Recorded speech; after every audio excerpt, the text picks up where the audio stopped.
Hey, what's up guys, it's Mark Yoon, and today I'm bringing another hopefully exciting video. So today we have our Thursday video, which is going to end the tier series.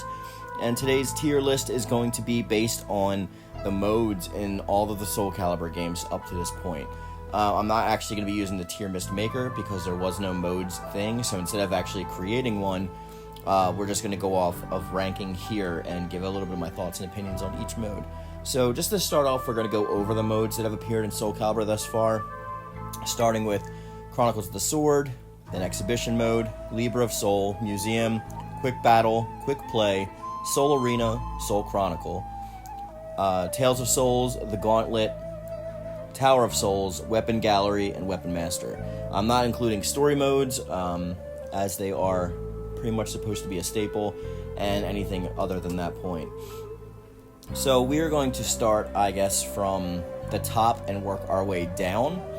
And for those of you that know me know that Soul Calibur 3 is my favorite game for the single-player aspects and the amount of things that they actually added to it, because Soul Calibur 3 was probably the one with the biggest budget out of the entire series. But that being said, Chronicles of the Sword, though some may not find it fun, I find it extremely replayable and has a great detail of things that you can do in it while you're following Abelia and Gigadot's army to overthrow the Dalcy and whatnot. So I actually really like that story. I like that you create your character and you create everyone that you encounter. It kind of has a Dynasty Warriors Empires-esque vibe to it, which I really appreciate. The story actually involves you and becomes you. So it's a very good step up from 2, in my opinion, which was only pretty much used for competitive purposes because of the balance in that game. But 3 is a lot more dedicated to the single-player aspects, which is why I like it, and which is why Chronicles of the Sword is at the top.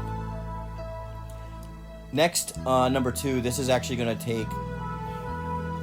This was a kind of a tie, but I'm going to just go with my gut, and we're going to say that Tower of Lost Souls is probably my second favorite of the of the offline modes.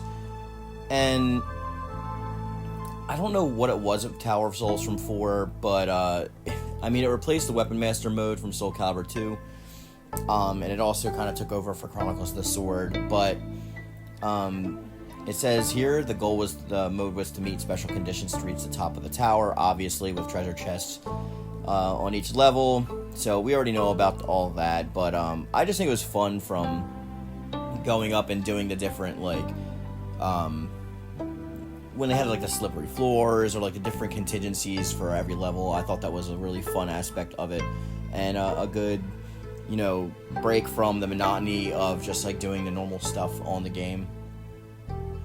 But I think the next one that would go after that is probably Libra of Souls. I know I've given this mode a lot of crap in the past, but if you've seen my recent videos, especially my collabs, I've really come to enjoy Libra of Souls. I really do like the RPG mechanics based on it. I like leveling up your characters and unlocking the maximum proficiency with each weapon to unlock the ancient for that weapon and overcoming that challenge. I like the hidden lore that you get tidbits of. I like the fact that they do kind of what 5 did with the card battle mode, where towards a certain point in the game, I believe it's chapter 4, it might be chapter 5, but at a certain point in the game, more portals start opening up that you have to actually close, and in those portals are other people's actual created characters that they just pulled randomly from online. So it's kind of like the endless battle mode with 5 combined with Chronicles of the Sword. So Libra of the Souls is actually a really good mode, and I actually really like it. And now whenever I go into Soul Calibur, I used to spend most of my time in creation, and now I actually spend a majority of my time in Libra. And once I'm finished 100%ing the first playthrough, I'm probably going to create someone else and go through again and try and do it on the Evil contingency, because right now I keep grabbing for the Azure Sword. But I don't want to go on too long, because obviously this will be a super long video if we do. So Libra of Soul is my next. After that, I would probably rate, well, I'm not going to include Museum mode in this because I don't really think that's an extra mode. I want to say it is like an aspect of the game that should be in all of them, but I do like Museum, so if I were to place that in a ranked order, then Museum would be next. followed by weapon gallery and weapon master mode, because all of those just like seeing how the character does certain things and seeing which moves will fit your playstyle. Those modes are always really good for that, and of course, like, Museum is great for finding the lore and the hidden stuff and all that, and especially in 6 you can unlock a lot of that through Libra of Souls, so it's good to go back and check after a while. I'd say that the next of my favorite modes is probably Soul Chronicle, and then after, let's talk about them a little bit. Okay, so after Soul Chronicle, it's a story mode that was featured in 6. It's the main story mode where you're mixing up the parts of all the characters. So it's the story mode where you beat the main story mode, and then every character unlocks their own timeline within that story. So you get to see, like, from their own perspective, like, what's going on. And they don't necessarily all intertwine. Some of them have nothing to do with, like, the main story, but that's part of the reason why I like it. It's just extra single player content there for you, and it really, like, adds to it for me. After that, I'd probably say Soul Arena is my next favorite. It's got the options with, you get quick play, you can fight 8 stages, and mission mode where you can fight 12 missions to play on and unlock stuff. Quick play was fun because it's like a mode within that mode where you can actually just like battle. It was like a random arcade battle pretty much, but I actually really like that mode. Tales of Souls was great, so I'd say that's next. The Gauntlet was funny. That was actually the story mode for the PSP Broken Destiny game.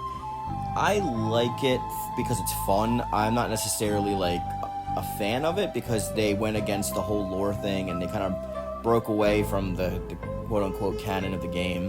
But it was fun, and you get to see a lighthearted side to it, and you get to see them all as like chibi versions of themselves. So I kind of like that. I'm not gonna lie, it was pretty fun. I'd have to say exhibition mode is probably up there with museum and stuff, so you can put that right back up there with there. And that about like covers all of it. I think the only one I've missed was Tales of Souls, which Tales of Souls is pretty self-explanatory. It's just like a mode from 3 that is telling like the paths that a character took based on the decisions you made. So it's like kind of goes hand in hand with that. I don't know, 3 has a lot of modes, so it's got, if I had to take one of them from that game, it would definitely be Chronicles of the Sword. But I didn't want to go too much into them. Let me know your favorites in the comment section down below. So obviously, I don't hate any of these modes. I don't think any of these modes are bad or misplaced. I would like more modes. If anything, I would say that like honorable mention would be that mode that was from Soul Calibur 5, the endless card mode. I forget exactly what it's called. That's why I didn't include it. But it's the one where you go up against all the random created character cards, and you can choose which one to do next, where you get the trophy for encountering Harada from Tekken series and formerly of Soul Calibur series. So I wanted to include that on there as well, but that was like the only redeeming aspect of 5 in my opinion, besides the character creator. So I would probably put that somewhere around, I'd probably put that above Gauntlet, but it's definitely for me below, like, you know, Soul Arena and Tower of Souls and Tales of Souls and all of that. So in the comment section down below, I want you guys to, you don't have to rank them all, but tell me your favorite mode from all of the Soul Calibur games prior, or your least favorite mode. Try and give me like the reasons why too, not just you know, name the 2 modes, because that makes for a poor conversation starter, especially because tomorrow is Friday and that's our community video, so I'm not sure which comment section I'm going to pull from yet, but it might be this video. So just leave your comment section down below, and we'll get a conversation started. And as always, guys, peace.